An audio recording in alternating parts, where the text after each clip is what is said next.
Hello, welcome back to another episode of Vinyl Show and Tell. As always, I've got a special guest here today, so I'm going to have to put him back down on the floor just for the minute. There we go. So, something a bit different in this video today. I'm going to try and make it a quick one. This is a video I just kind of thought up really spare of the moment, and it is actually to show off record label designs. So this isn't really talking about music. No, it's not talking about music at all. It is purely about the design of the record label and some of my favourites. As I've mentioned before, I'm quite a sucker for a good record label and how it looks spinning around on the turntable.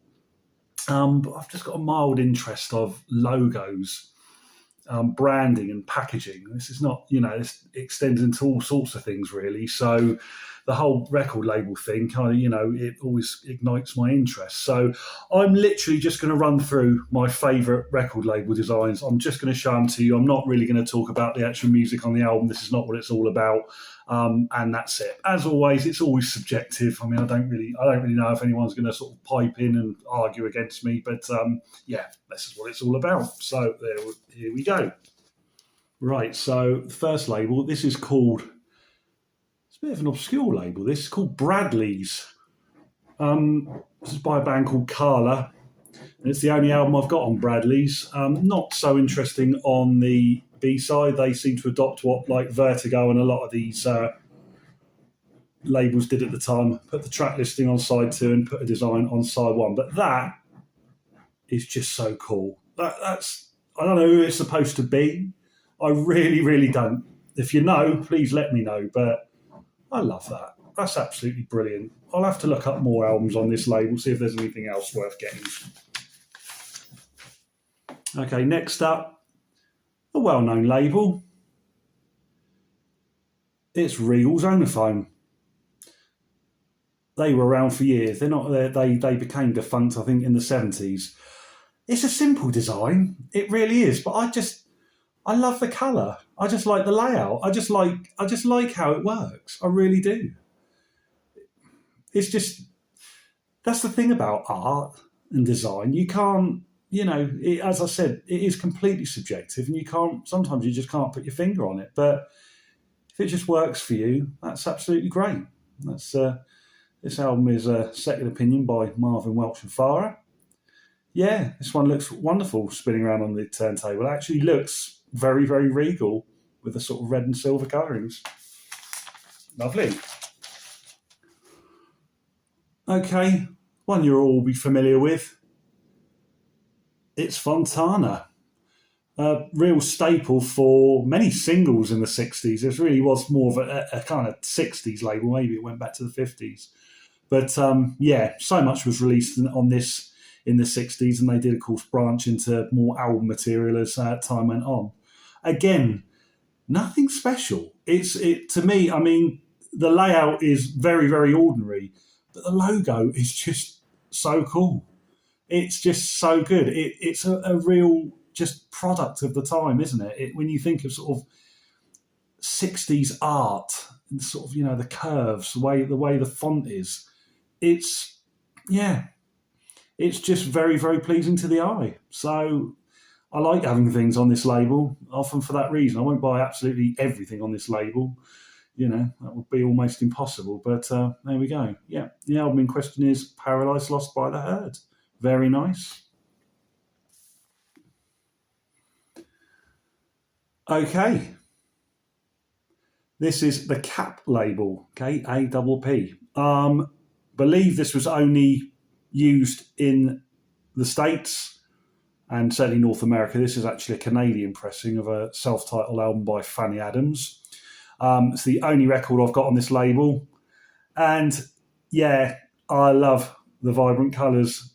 Just looking at the camera here, it's not showing it too well. It's kind of brightening up the yellows. If you look at it in kind of real life, it's actually a little bit deeper in colour. But it just works. Again, it just looks great spinning round. It's just pleasing to the eye, pleasing to my eye anyway. Yeah.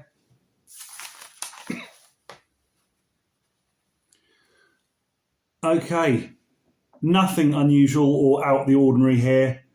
I mean, if you're watching in North America, this will be incredibly familiar to you. You don't see these labels so much here in the UK, but it is the US press of Decca.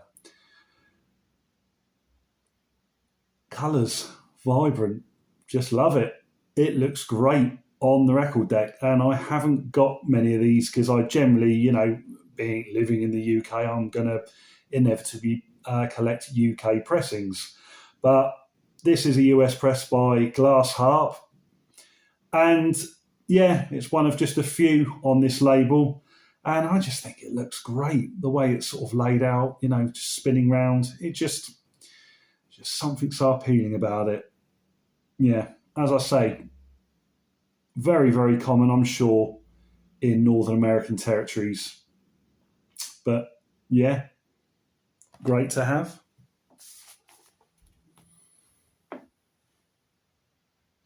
Okay, relatively common.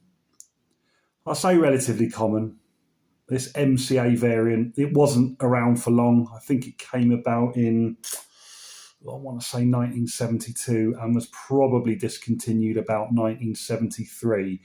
MCA, they were issued by Decca Records, they actually had quite a few variants of their label in the early 70s. I don't really know the reason behind it. But this particular one, I just think looks great. That hexagonal logo, the symmetry of it. Again, it's kind of got that stripe, which looks good when going around on your record deck. I haven't got a huge amount of these. I mean, this is a first press of Camel's first album. It's actually quite rare. Sounds tremendous. It really does. It's so much better than the later reissues. It really is. Yeah, lovely to have. Haven't got many of them. Really cool. Island. Any collector will know there are so many variants of the Island label, so many variants, and some are more collectible than others. This was the budget series called Help. I think anything released on this was kind of half the usual retail price at the time when new, and they've used this black label with the pink letter I, which is a variant of itself on the third variant of the Pink Island label, as you know. Yeah, lovely. Very plain, really. I mean, if it didn't have that pink eye on it, it would be boring. As soon as you put that in it, the contrast, it just adds something. I just like its simplicity, but I just like the sort of, the black and silver against the pink. And again, there's not a huge amount of these albums out there, so that it just feels kind of a bit of a novelty, really. I can't always explain. Another Island one, and as I've just said, there's tons of Island variants. This, to my eyes, is the best. This was short-lived. There's only a handful of albums that had this variant, and it was only around in 1969 for a matter of, say, 6 months or so. What a shame. It is so bold. It looks so cool spinning on the deck. And in all fairness, the Pink Island labels that people will be familiar with from, say, 70, 71, I don't think it's as good. I think they should have kept this, and I think they should have kept it for years. Like they did with Vertigo Swell. They kept that for years. I know they're rare, but this looks so cool. I've only got 3 of these, and I'd like to pretty much get all albums on this label, which is quite possible, although the Nick Drake one is going to prove very pricey and very tough, as it's in demand. Okay, I've saved my favourite 2 till last. So this is second favourite record label design, Pegasus. Not a big label, barely a dozen, if that, were released on this label. It's a collectible label from the 70s, prog and folk. Track listing on side 2, not quite as interesting. You can see the outline of the design from side 1, but side 1, I mean, you can't argue that is just a beautiful piece of branding and art, can you? That is so cool. It really is. There's some very interesting albums on this label. There's some really great stuff. As I say, it was so short-lived. There's not much on it at all. But yeah, it's great, isn't it? It really is. Finally, the winner. Yeah, Fly. Wonderful. That is bold, it's dramatic, and it's just brilliantly designed. It's symmetrical, very, very pleasing to the eye, and it just looks great. I believe, correct me if I'm wrong, I believe it was drawn by Roger Dean, who went to do many an album cover in the 70s, Yes being the most famous of them all. But that is so cool. And again, not a massive amount issued on Fly. They were relatively short-lived. T-Rex had a couple on them. Procol Harum's reissues. If you can see, we've got the best of the move here. But yeah, sometimes you just can't explain it if it pleases you. It's a bit like music. It's just, if it pleases you, that's all that matters. If you can't explain why you like it, don't even try. But I do. That is really brilliant. Okay, guys, that's it. I just wanted to try something a bit different here.